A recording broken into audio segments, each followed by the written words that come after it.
இந்த உலகத்தில் 2 கட்டு இருக்குங்க. 2 கட்டு. ஒன்று பணக்கட்டு, இரண்டாவது புத்தக கட்டு. இந்த பணக்கட்டை அடைய வேண்டுமென்றால் புத்தக கட்டை புரட்ட வேண்டும், அதாவது படிக்க வேண்டும்.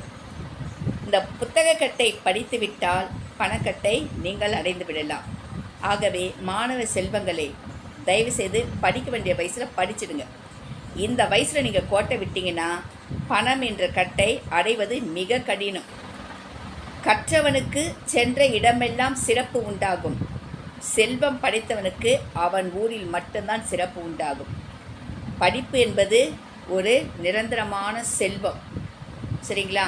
அதனால் குழந்தைகளாகிய நீங்கள் தயவு செய்து படிக்க வேண்டிய வயசில் படிச்சுட்டு வாழ்க்கையில் நல்ல நிலைமைக்கு வாங்க. படிப்பு தாங்க நிரந்தர செல்வம். எடுக்க எடுக்க குறையாத செல்வம் படிப்பு ஒன்றே. நிறைய செல்வம் சேர்த்து வச்சுருந்தா கூட எடுக்க எடுக்க குறைஞ்சிடும். ஆனால் கல்வி என்ற செல்வம் உங்களிடம் இருந்தால் எடுக்க எடுக்க குறையாது, அதிகரிக்கும். சரிங்களா? அதனால் ஒரே விஷயந்தான், பணம் என்ற கட்டை அடைய வேண்டும் என்றால் புத்தகம் என்ற கட்டை புரட்ட வேண்டும், படிக்க வேண்டும். உண்மைதானுங்க? உண்மைதாங்க. பிடிச்சிருந்தா லைக் பண்ணுங்கள், ஷேர் பண்ணுங்கள், கமெண்ட்ஸ் பண்ணுங்கள். மறக்காமல் சப்ஸ்கிரைப் பண்ணுங்கள். நல்ல நல்ல கருத்துக்களை எனக்கு தெரிஞ்சதை நான் பகிர்ந்து கொடுக்கின்றேன். பாய்.